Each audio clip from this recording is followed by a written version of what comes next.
Salut, salut, bonjour à tout le monde. Bonjour tout le monde. Premier épisode de l'appel de l'absolu. Tin, tin, tin, tin. On est très content d'être ensemble déjà et content d'être avec vous. Un podcast dont tu veux décrire, qui parle de... De cet appel, je pense que chaque être de ce monde reçoit à un moment ou à un autre cet appel d'aller vers l'absolu, vers quelque chose de plus grand que nous, quelque chose qui nous dépasse, vers un mystère quelque part, vers lequel on se sent généralement attiré. Alors parfois on essaye d'esquiver un petit peu, mais je pense que chacun ressent cet appel. Donc l'idée de ce podcast, je pense, c'est d'explorer justement cet appel, d'où il vient, qu'est-ce qu'il veut dire, comment est-ce qu'on peut l'accepter, qu'est-ce qu'il peut nous apporter, aussi peut-être les cul-de-sac dans lesquels on peut tomber. Voilà. Mais on n'en a pas trop parlé avant, donc peut-être que toi tu peux me... Si, on en a parlé.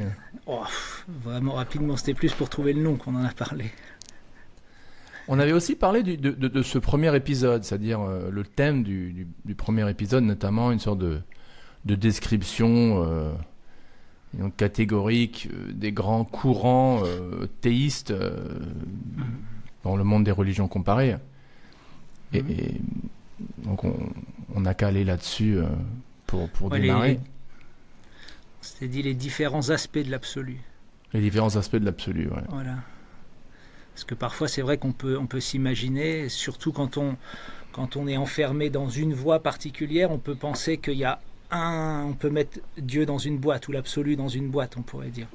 Et penser que finalement, on va le limiter, qu'il est limité, alors qu'une des définitions de l'absolu, c'est qu'il est illimité. Donc il a forcément différents aspects. D'ailleurs, il me semble que Jésus, tu me corrigeras si je me trompe, mais dit que ou alors, je ne sais pas si c'est Jésus, c'est Jésus qui dit ça, dans le royaume de mon Père, il y a plusieurs demeures. Ça veut bien dire ce que ça veut dire. Ça veut dire qu'il n'y a pas, c'est pas un truc où il y a que la même chose. Il y a plusieurs, il y a une variété, il y a plusieurs demeures, plusieurs destinations, on pourrait dire. Donc, quels sont ces différents aspects et peut-être les différentes voies qui vont amener à ces différents aspects. Intéressant. Pour être un bon début de discussion. En termes d'identité aussi, en termes de, disons, pratiquants de religion X ou Y, ou spiritualité X ou Y, à mon avis, il y a deux extrêmes. Un dont tu as parlé, là, une sorte de fanatisme ou de bigoterie, où il y a que... D'ailleurs, tu m'as fait penser à cette blague, tu sais, le type, c'est une blague contre les chrétiens, mais ça peut s'appliquer à toutes les religions, tu sais, le type qui va au paradis, et on lui dit, voilà, là, il y a les musulmans, là, il y a les hindous, et là, de l'autre côté de ce mur, là, il y a les chrétiens, et il dit, pourquoi est-ce qu'il y a ce mur? Parce que il faut pas les déranger, ils croient que c'est les seuls qui vont au paradis. Tu la connaissais, dans cette blague? Ouais, je l'avais entendu. Pas mais forcément sur les chrétiens. Mais je pense que c'est quelque chose de plus humain que religieux, finalement. Parce que moi, de par mon métier, je côtoie des gens de plein de traditions spirituelles différentes, et je vois que dans chaque tradition spirituelle, il y a des gens qui ont... d'ailleurs, chez nous, on appelle ça les Kanishta Adhikari, les gens qui ont créé des murs... En gros, tout va être lié à leur religion, leur dieu, leur dogme, gourou, leur dogme, etc. Et ça, c'est quelque chose de très universel, je pense. Après, effectivement, il y a certaines philosophies qui vont peut-être plus facilement nous bloquer dans ce niveau de conscience-là. Mais voilà, je pense que cette blague, elle peut être vraiment, comme tu disais, très universelle, quoi. Ouais. Et juste pour terminer, et l'autre extrême, c'est une sorte de où on dilue. Je vois ça comme ça. D'un côté, tu as l'extrême où il y a, comme tu dis, il n'y a que mon gourou ou mon sauveur, ma religion, et tout le reste du monde, on s'en fiche, ou ils vont en enfer, blablabla. Et de l'autre côté aussi, quand même, en termes du point de vue du pratiquant, il peut y avoir l'autre erreur où tout est tellement où tout se vaut. Enfin, on ne fait plus aucune distinction théologique ni au niveau pratique. Et là aussi, on perd notre identité. On peut perdre notre identité en termes de pratiquants X ou Y, et même théologiquement. Ouais, ce qui peut être apparenté, je pense, à certains mouvements un peu New Age, quoi, qui vont peut-être picorer ici et là. Je me Je souviens, j'ai pensais une au petite non-dualiste aussi. non-dualisme, ouais. Là, c'est l'extrême, mais dans un... Enfin, pour moi, c'est Dans une tradition. encore autre chose, quoi. Enfin, le non-dualisme radical, on pourrait dire. Mais avant ça, j'aimerais raconter une petite anecdote en lien à ce que tu viens de dire. Une fois, j'avais organisé donc, dans mon lieu un café théologique. Donc, j'avais invité des... Dis-nous si tu veux bien, en petite parenthèse, tu as parlé de ton travail et ton lieu. Tu es à Dijon. Voilà, rapidement, j'ai un lieu qui s'appelle Le Chanty, qui est un restaurant végétarien, mais qui a aussi un espace de développement spirituel, qui est ouvert à toute tradition spirituelle, où il y a des choses pratiques comme des méditations, des kirtans, des chants spirituels, des voyages sonores, enfin différentes façons de rentrer en soi et d'aller explorer notre monde intérieur. Et des choses un peu plus théologiques, on pourrait dire, ou théoriques, où il y a des débats, des discussions, etc. Donc là, c'était un café théologique, mais c'était il y a longtemps, c'était il y a au moins 15 ans, je pense, peut-être même 20 ans. Et donc j'avais invité des dignitaires, on pourrait dire, des principales religions. Donc il y avait un imam, un pasteur, un prêtre, un lama, il y avait les mormons, je me souviens, qui étaient venus.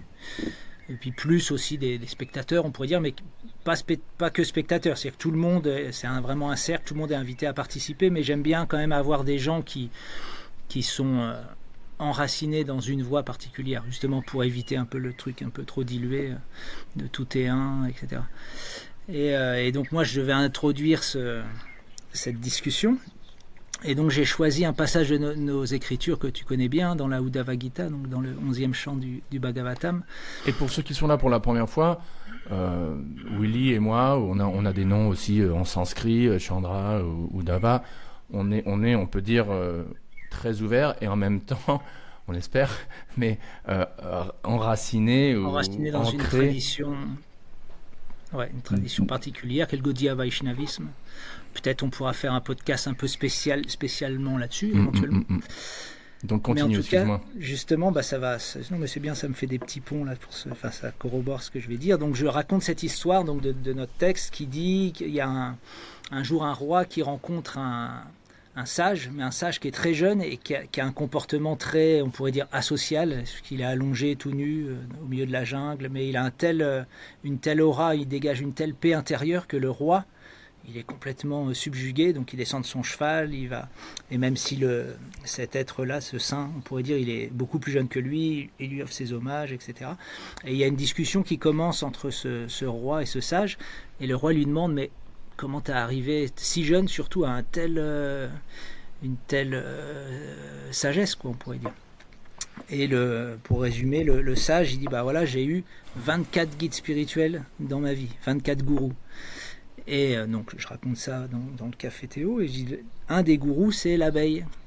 Et j'avais choisi ça pour introduire ce café théologique, parce qu'il dit, l'abeille, en fait, j'ai bien observé l'abeille, et j'ai extrait de l'abeille l'enseignement de ce gourou qui est l'abeille, qu'elle va butiner dans plein de fleurs différentes, des rouges, des jaunes, des grandes, des petites, avec 3 pétales, 5 pétales, etc.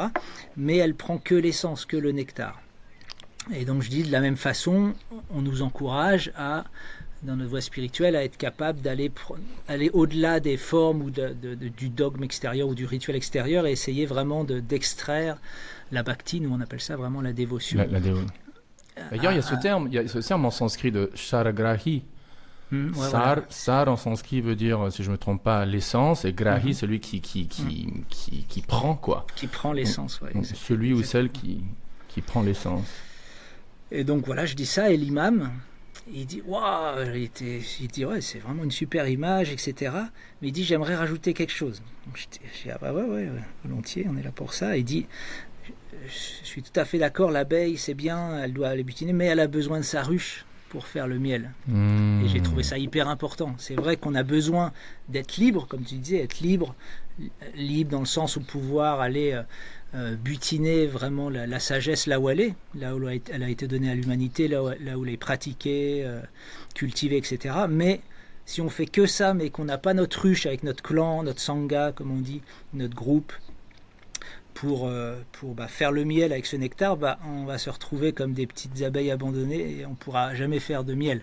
Donc c'est pour rebondir ce que tu disais, que à la fois c'est important et on espère être ouvert d'esprit, mais en même temps pour nous c'est important d'avoir des racines dans une tradition multimillénaire qui a été vraiment vécue par beaucoup des milliers de sages avant nous, quoi. Voilà, ça te laisse du bétail. C'est un super point. Et souvent, tu vois souvent ça. Ouais, excuse-moi, il y a un décalage. Tu es en train de parler encore? Non. Ok, parce qu'à il y a un moment, je t'entendais plus très bien. Tu sais, il y a cette discussion sur moi, je suis très spirituel. Je suis spirituel, mais pas religieuse. Ou je suis spirituel, mais pas. Spiritual, but not religious. Je suis spirituel, mais pas religieux. Et je crois que on peut faire le pont avec ce que tu viens de dire. La tendance à aller d'un extrême à l'autre, quoi. Ou un extrême, encore une fois, c'est que l'humain, comme tu dis, ou le religieux, l'institutionnel, le rituel pour le rituel, sans rien de transcendant, etc. Et l'autre extrême, une sorte de condescendance, une sorte de complexe de supériorité. Moi je suis tellement au-delà de toutes les ruches. Pour utiliser l'exemple de ton imam, je suis au-delà de toutes les ruches, de tous les rassemblements, toutes les communautés qui ont plus ou moins la même conclusion théologique, la même pratique, le même groupe d'écriture sacrée, par exemple, en termes d'autorité épistémologique. Moi, je suis au-delà de tout ça, mais souvent, pas toujours, mais souvent, on voit une telle attitude amener à pas grand-chose en termes de progrès spirituel ou d'élévation spirituelle ou de lifestyle ou de mode de vie noble et pur, on pourrait dire. Parce que c'est dur tout seul, t'es d'accord? Bien sûr. Et puis je me dis, ce serait vraiment dommage de se priver. Il y a quand même derrière nous... des lignées de gens, de sages, d'êtres humains qui ont expérimenté ça, qui l'ont décrit dans des textes, qui ont vraiment partagé leur témoignages. Enfin, pour moi, en tout cas, ce serait bête de ne pas profiter de ça. C'est un petit peu comme si je me disais, tiens, je veux apprendre les maths, mais par contre, je veux absolument que personne m'explique quoi que ce soit, quoi. Je me débrouille, on me donne les chiffres, les symboles qui disent diviser, multiplier, sans que je sache à quoi ça correspond, puis je me débrouille tout seul. Bon, je vais peut-être au bout d'un moment arriver à faire peut-être une addition, mais si par contre je profite de toute la science mathématique qui était là avant moi, ça ira beaucoup plus vite. Donc moi c'est surtout ça qui serait bête. Après, je peux comprendre, j'essaye d'être empathique, de mettre à la place de ce que je rencontre aussi des gens comme ça, il y a une sorte de trauma collectif, surtout en France, dû à des abus institutionnels, etc., de religion, qui font que on a jeté le bébé avec l'eau du bain, comme on dit l'expression, quoi. On dit, non, on veut pas être paf, on jette le bébé avec. Alors que non, il y a des choses, il y a plein de choses à apprendre de ces gens religieux, des gens qui sont partis dans le désert, des moines qui ont vécu des vies de prière hallucinantes et qui le décrivent dans des textes ou qui l'ont transmis oralement à des disciples, qui l'ont transmis aussi oralement, et tout ça, ça peut venir jusqu'à nous, non? Je dis, c'est dommage de pas en profiter, quoi. Et je parlais aussi en termes de toi, tu as même mentionné ce... Ouais.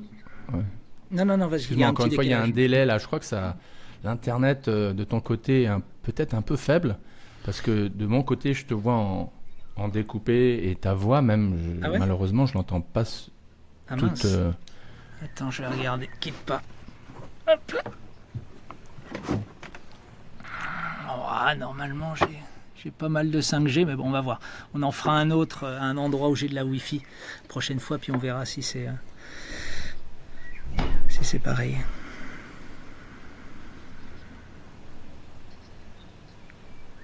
Tu m'entends? Ouais, mais je t'entends. Ok, mais il y a un gros décalage parce que là, je t'ai dit, Ok, on est d'accord. je t'ai demandé, je t'entends il y a déjà quelques secondes.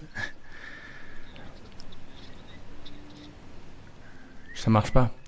Ouais. Je te jure, ça marche pas. J'arrive pas à comprendre ce que tu dis. Hmm. Ouais, bah là, il y a un. Ouais. Attends, je vais essayer de mettre le téléphone un petit peu plus haut. Ça marchait super bien au début, mais Ouais, bah ouais, c'est bizarre ça quand même. C'est bizarre. là, ça a l'air d'aller mieux là. Ouais. Ok, là, c'est bon. Bah moi, je te vois aussi beaucoup plus net, parce Ok, que je te super. voyais un peu flou. Touche du bois.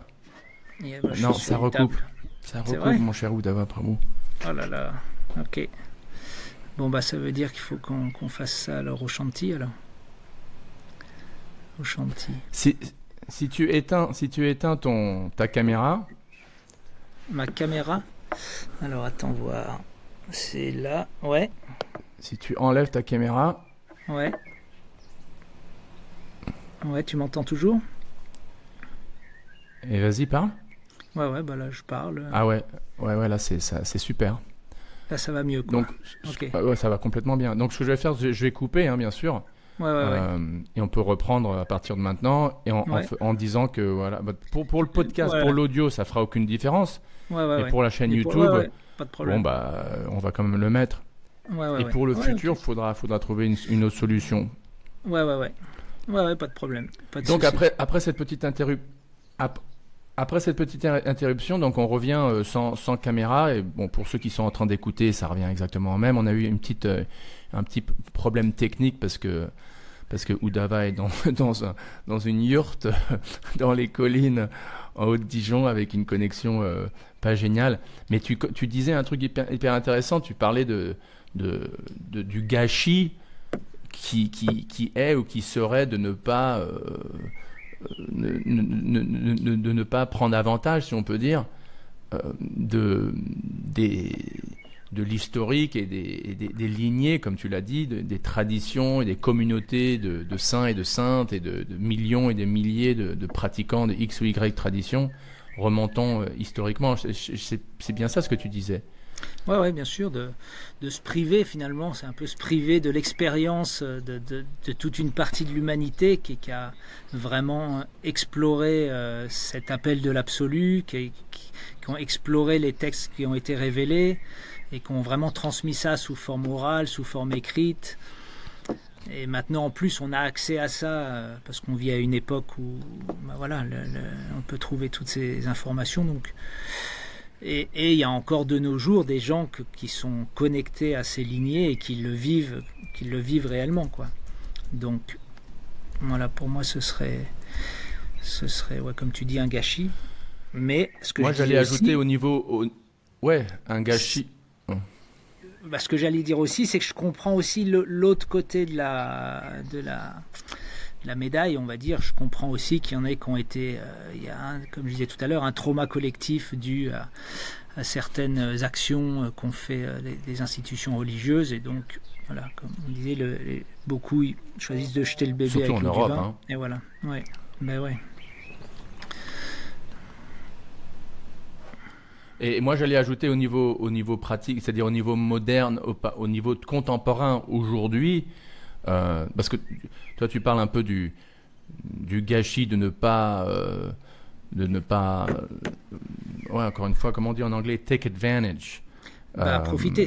Take Profiter, advantage. quoi. Comment est-ce qu'on dit ça? Oui, de ne Profiter. pas profiter donc de l'héritage spirituel gigantesque et magnifique qui nous est transmis donc du passé vers aujourd'hui. Et moi, je voudrais mettre un peu d'emphase aussi sur cette même notion de gâchis, de ne pas appartenir ou de ne pas faire partie, de ne pas participer à telle ou telle fraternité ou communion ou communauté de X Ouais. ou Y spiritualistes. Tu sais, tu avais entendu parler de Émile Durkheim? Non.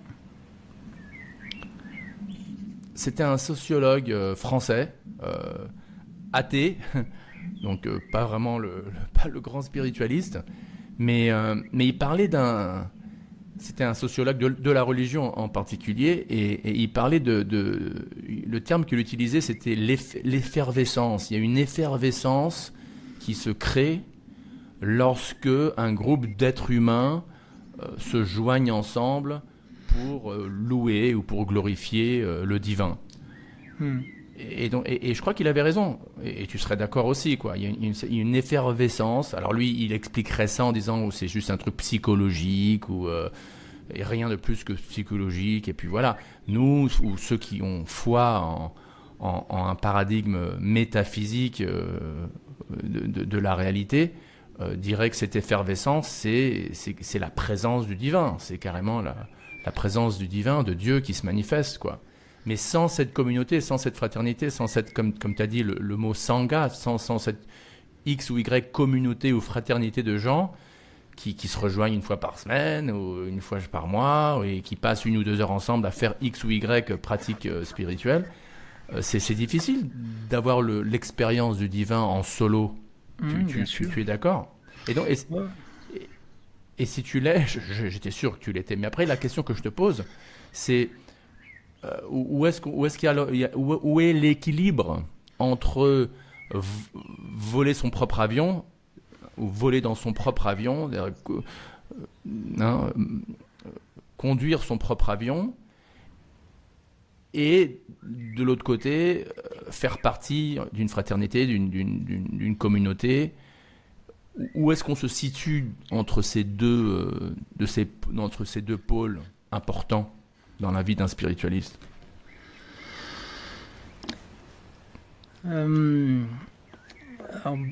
effectivement, je suis d'accord que c'est important, en tout cas pour moi, de faire partie d'un groupe de spiritualistes, un petit peu comme un de nos maîtres disait, nos maîtres spirituels disaient que, prenez l'exemple des oiseaux migrateurs, c'est qui traversent l'océan, tout seuls ils vont pas y arriver. Par contre, s'ils sont en groupe et qu'ils s'entraident, alors ils vont pouvoir arriver à leur destination. Donc, ça, c'est le côté important. Après, il y a évidemment aussi des pièges. C'est comme on disait tout à l'heure, on peut petit à petit basculer dans une sorte d'extrême, vivre déjà complètement hors sol. Donc ça, je pense, c'est assez dangereux. Vivre hors sol, c'est-à-dire plus être du tout en contact avec le monde, entre guillemets, normal. C'est-à-dire la société, la température du monde, qu'est-ce qui se passe dans le monde. On peut aussi penser, ce monde c'est complètement Maya, c'est l'illusion, c'est ceci, cela, il est hostile, etc. Et vivre complètement hors sol, complètement déconnecté avec notre petit groupe. Là, je pense que c'est un piège dans lequel il est possible de tomber. La secte Skippy. Et tu te rappelles Ouais, je pensais juste à ça. Je pensais que j'allais te poser la question si tu te rappelles des inconnus, voilà. la secte des riches nous. Voilà. Tout bien que tu détiens est un souci qui te retient, et Skippy est là pour te libérer de tous tes soucis. C'est ça, il me semble. Mais donc voilà, c'est comme on disait tout à l'heure. On devrait faire un épisode dessus éventuellement. Ouais. On devrait faire un épisode, excuse-moi, il y a un décalage, mais on devrait faire un épisode là-dessus pour décortiquer, parce que mine de rien, ce sketch, il révèle quand même des sacrées vérités sur les religions en général, sur les Mais excuse-moi, donc tu disais... Donc voilà, il y a certains pièges aussi de être complètement enfermé dans sa ruche et puis plus justement aller s'autoriser à aller voir d'autres, les fleurs, etc., rencontrer d'autres abeilles, etc. On est coincé dans notre ruche et puis surtout si c'est dans une ruche où la reine de la ruche nous dit attention, faut pas aller se mélanger, faut pas aller trop dehors c'est hostile, etc. Donc je pense que ça pourrait être vachement bien de faire un podcast là-dessus, sur le voyage, on va dire, vers l'absolu, avec les différents, on connaît, nous, dans notre tradition, c'est assez jalonné, sur les 3 niveaux, tu sais, Kanishta Adhikari, Madhyama Adhikari, Uttama Adhikari, sur les différentes... Ah d'accord, tu parles donc le débutant, l'intermédiaire, voilà. et l'avancé. Et que chaque étape a son rôle et est important.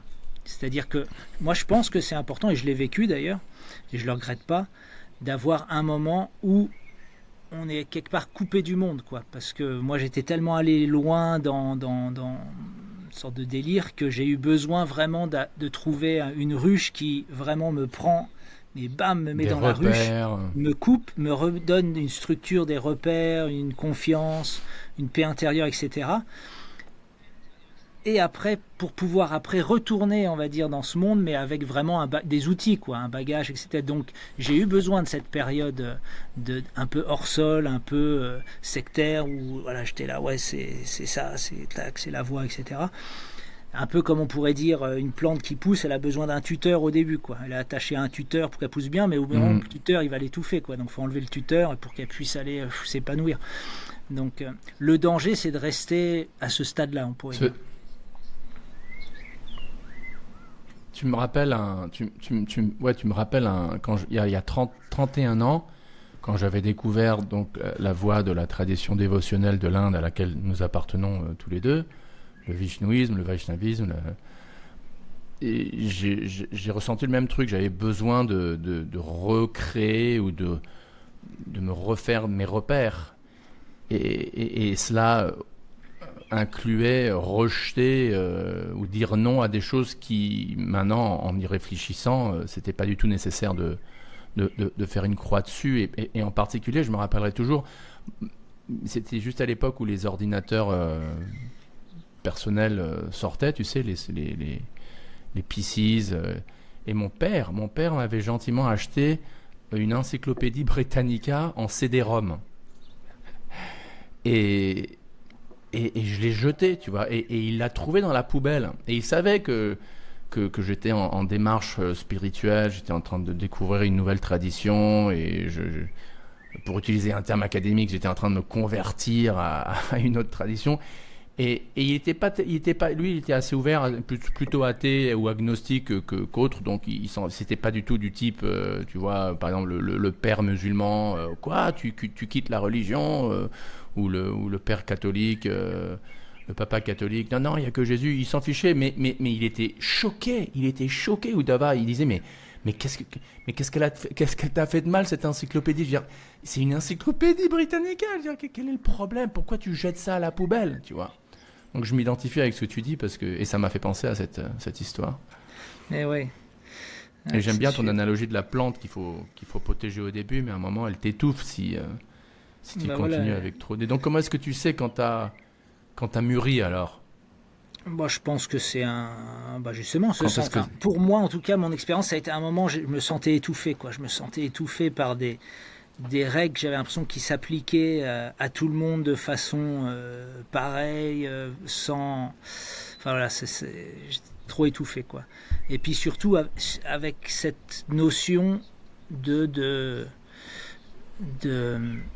d'avoir peur du monde, quoi, extérieur quasiment. Et donc à un moment je me suis dit je sens qu'il est temps pour moi de et ça c'est un sujet intéressant, mettre en pratique tout ce que j'ai appris, les conceptions du monde selon les différentes traditions. Ouais, ça c'est aussi un podcast. Excuse-moi, il y a un décalage encore. Très intéressant. Ouais, il n'y a pas de souci. Et pour moi, ça s'est fait vraiment naturellement, quoi. Le temps était venu pour moi de quitter le monastère et puis quitter l'ashram et puis d'aller expérimenter le monde. Et j'ai très vite vu que pour moi, Dieu, il est présent dans ce monde. Il y a d'ailleurs une parole chrétienne qui dit Dieu vient à toi déguisé sous la forme de ta vie. Dans le sens, ce que tu vis, en fait, c'est en fait Dieu, il est derrière toute chose que tu vas vivre. Après, tu as ton libre arbitre, tu peux faire ceci, cela, mais Dieu, il va... Et donc, j'ai vraiment senti, tout comme on appelle l'appel de l'absolu, j'ai eu l'appel du monde, quoi, un petit peu. L'appel du monde. Et je me suis assez vite rendu compte que le monde... Une fois que tu étais déjà dans une tradition. Voilà, une fois que j'étais dans ma tradition, j'ai eu l'appel du monde. C'est-à-dire que tu étais déjà dans une tradition, mais quand même, tu as ressenti... Ouais. L'appel du monde et en allant en allant du monde à l'absolu, et une fois situé dans l'absolu, voilà. Un appel du monde, restant dans l'absolu. Et j'ai vu, et je pense que c'est pour ça que je suis revenu dans ce monde, j'ai vu qu'en fait le monde il est pas bon ou mauvais ou matériel, hein. En fait, c'est ta projection, si tu veux, c'est comment tu vas le percevoir qui va faire qu'il est, entre guillemets, bon ou pas. Ou... Il y a un de nos guides spirituels qui dit aussi, ce monde, quand tu passes du stade de néophyte, Kanishta, à Madhyam, niveau intermédiaire, le monde, il passe d'un monde hostile à une terre de gourou. C'est-à-dire que tout devient ton enseignant, en fait. Un peu comme l'histoire du Bhagavatam, l'abeille, elle peut devenir ton enseignant, ou voilà, tout, quoi. Là, il y a un truc qui se passe, un événement, un livre, même qui a peut-être rien à voir avec ta tradition, il devient aussi ton enseignement, ou une rencontre dans la rue. Allô? Ouais, je t'entends. Ah, tu m'entendais plus? Ça a coupé? Ah ouais, alors attends, parce que là, ça me dit que ça... à un moment, je t'entendais même plus, ouais. Oh là là là là là là là. Alors attends, est-ce que ça a reconnecté là ou pas? Tu m'entends? Ouais, là je t'entends, ouais. Ok, on donc c'est t'entend. revenu. Bon, je sais plus où j'en étais, je suis désolé. Donc tu parlais d'une terre, ça devient une terre d'enseignants. Voilà, mais j'aimerais bien ajouter un truc ici, une référence. Parce que je crois qu'il y a pas de contradiction. D'un côté, le monde est comment tu le perçois et comme tu viens de le dire, selon nos niveaux de conscience, le monde passe de l'hostile à un monde qui t'enseigne des leçons, etc. Mais il y a un verset, si là je peux faire une référence à notre première référence dans notre podcast, et je crois qu'on va souvent faire référence à ce texte, en tout cas qui est... toi, tu as fait référence à la Uddhava Gita dans le texte, le Bhagavata Purana ou le Srimad Bhagavatam. Ce même mot Gita est dans le texte que bien sûr que tu connais, la Bhagavad Gita, qui est beaucoup plus connue que le Srimad Bhagavatam dans le monde moderne occidental, le fameux dialogue entre Krishna et Arjuna qui se trouve dans la grande épopée, le Mahabharata. Mais là, c'est intéressant que le texte même déclare ce monde comme un monde de souffrance, quand même. Mm-hmm. Tu vois ce que je veux dire? Donc, comment est-ce qu'on... C'est un monde qui nous apprend des leçons, et après, on entend même, tu sais, que l'âme vraiment élevée, et très, très élevée, très réalisée, ne voit que du bonheur partout où il ou elle pose son regard, c'est que de la joie, quoi. Mais en même temps, il y a cette affirmation, cette sorte d'injonction scripturaire qui déclare ce monde comme un monde de souffrance. Donc je crois qu'on peut pas non plus faire abstraction de ce verset hyper important. Non, d'ailleurs que Bouddha a répété, etc., quoi. Ça, je suis d'accord, mais est-ce que la souffrance est négatif? Donc c'est intéressant, comment est-ce qu'on fait la part des choses entre... excuse-moi, vas-y. Est-ce que la souffrance, est négative? Surtout si on est spirituel et on comprend que... Il y a une bonne... moi, j'aime bien une bonne analogie que j'ai entendue une fois. C'est, Chandra, tu viens me voir au yurt, là, en haut de la colline. Et puis, je viens de faire des travaux, plein de travaux. J'ai un tas de gravats. Je te dis, tiens, je t'offre 40 kilos de gravats que je mets dans ton sac à dos. Et tu peux retourner, je sais pas où, à Dijon, à ton hôtel, avec 40 kilos de gravats sur le dos. Tu vas repartir, tu vas souffrir parce que 40 kilos de gravats c'est lourd. Tu vas te dire, Uddhava, il est vraiment bizarre, ça y est, on l'a perdu, etc. Nanana, tu vas te plaindre, tu vas arriver chez toi, tu auras mal au dos et tu seras déprimé. Maintenant, la même situation. Ok, Chandra, t'es au yurt. Je dis, tiens, là, j'ai creusé en faisant les travaux, j'ai trouvé 40 kilos d'or, de lingots d'or. Moi, j'en ai pas besoin, tiens, je te les donne. T'en fais ce que tu veux. Tu vas partir, tu vas dire, au moins matériellement, j'aurais plus trop de soucis à me faire, donc tu auras ces 40 kilos sur le dos, sauf que tu vas danser sur le chemin, tu vas dire, Uddhava est trop sympa, et nanana, tu vas arriver chez toi, tu n'auras pas du tout mal au dos, et tu seras pas du tout déprimé. Pourtant, c'est exactement la même expérience, c'est 40 kilos sur le dos. Mais parce que tu l'interprètes différemment, c'est plus de la souffrance, quoi. Donc c'est pareil, cette vie, elle nous amène, effectivement, il y a de la souffrance, mais est-ce que c'est négatif? C'est négatif si on pense que c'est de la souffrance, c'est des gravats, quoi, pour nous enfoncer. Non, le spiritualiste, il voit ça comme la grâce de Dieu. Donc il va utiliser cette souffrance pour s'élever finalement. Donc je suis d'accord que c'est un monde de Faut souffrance. prendre refuge. D'ailleurs, tu me fais penser à cette prière de la reine, Kunti, tu sais, cette fameuse reine Kunti dans le même texte que tu as cité, où elle demande carrément à Dieu, s'il te plaît, donne-moi encore plus de souffrance, n'est-ce pas? Ouais. Après, bon, c'est déjà un certain niveau, je pense. Pour moi, il y en a déjà C'est assez exalté. qui vient naturellement comme ça, la souffrance. Mais voilà, ce Exact. que je veux dire, c'est que C'est c'est... dingue. T'en veux encore plus. Ouais. Mais j'aime bien ce que tu as dit. J'aime beaucoup ce que tu as dit. C'est que pour le spiritualiste, la souffrance est comment ça s'appelle, une motivation, un impétus pour qu'il ou elle se rapproche plus de Dieu. Ouais, exactement. Et nous, c'est vrai on est dans un monde de dualité, donc on est très binaire. Ça c'est bien, ça c'est pas bien. La souffrance c'est pas bien, le bonheur c'est bien. Lui c'est mon ami, lui c'est mon ennemi. Non. Mais l'idée c'est quand même de sortir de ça, quoi. Et une des façons de sortir de ça, en tout cas pour quelqu'un qui est théiste, c'est de réaliser que tout est...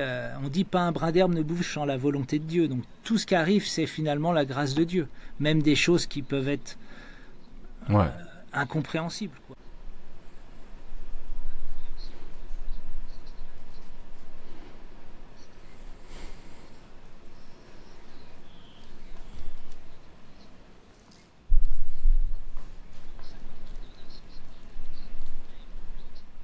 Ouais.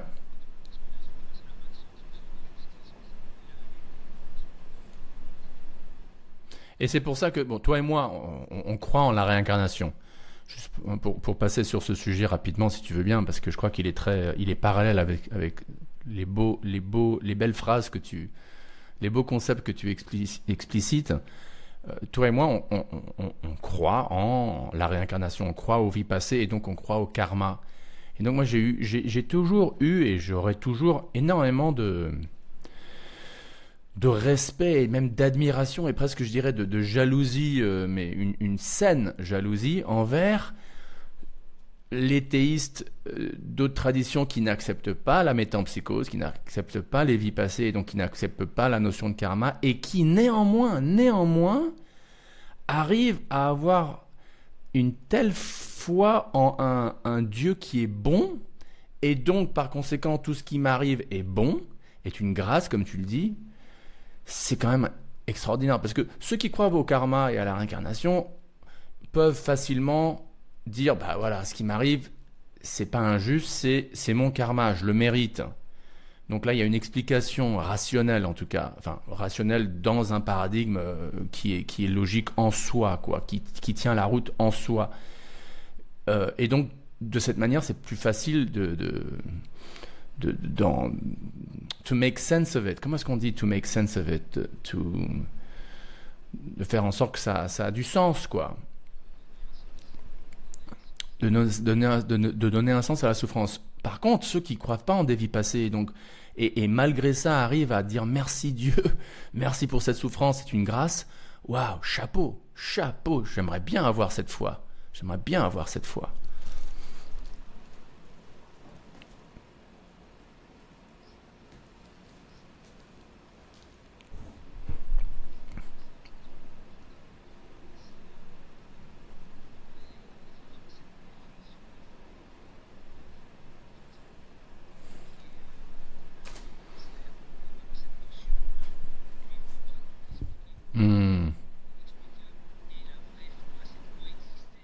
Avec le mystère.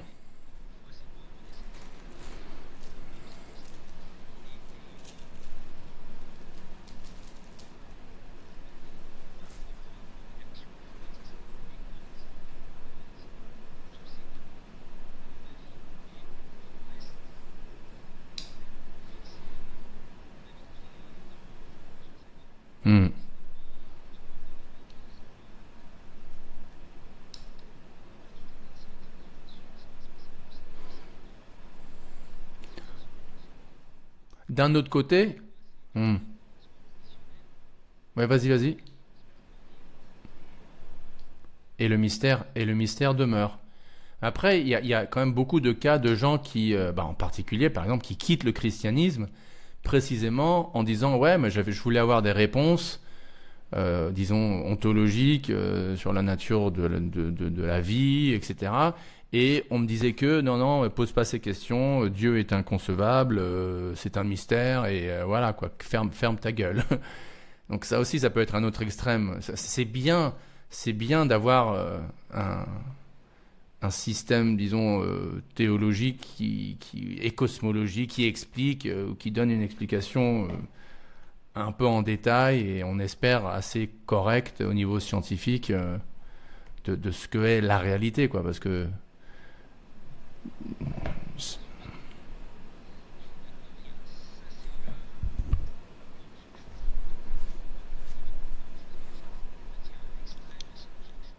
hmm.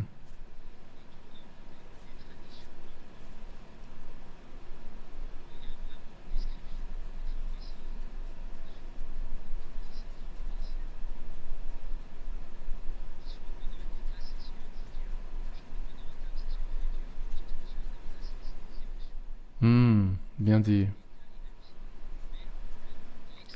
Le Chaitanya Charitamrita, pour ceux qui écoutent pour la première fois, le Chaitanya Charitamrita, excuse-moi, une petite interruption, encore il y a ce décalage, mais pour ceux qui écoutent pour la première fois, le Uddhava fait référence à un texte plus récent, écrit en bengali classique du XVIe siècle. Voilà, excuse-moi, parenthèse fermée. Continue.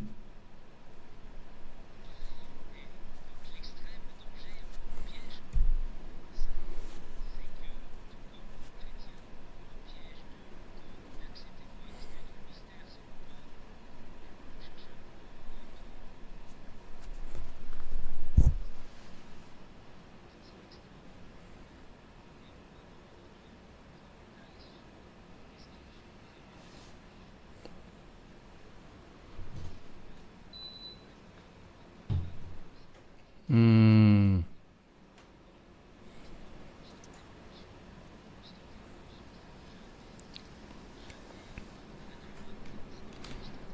Hmm. Ouais.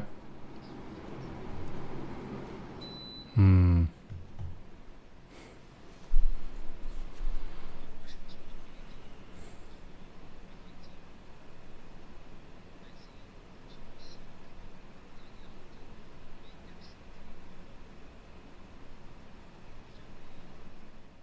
On pourra cerner Dieu et...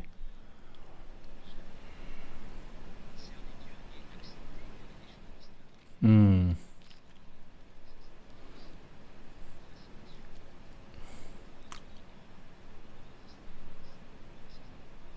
Ouais.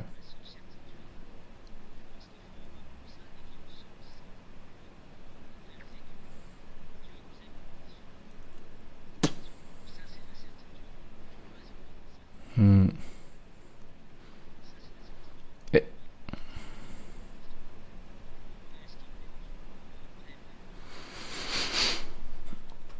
Ouais. Mon cher Rudava, c'est super beau ce que je trouve cette discussion magnifique.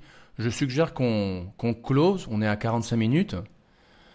Euh, Est-ce que tu voudrais ajouter quelques dernières pensées pour terminer ce premier épisode?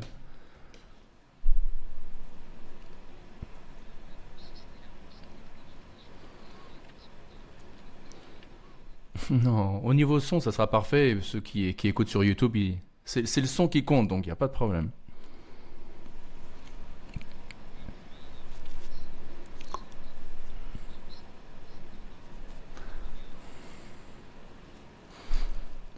Suggestions pour des sujets à aborder dans des épisodes prochains? Ok,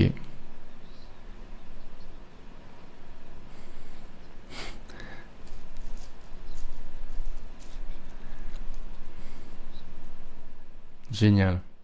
Bon, ben, tout le monde, merci beaucoup d'être là et, au prochain épisode, si Dieu le veut.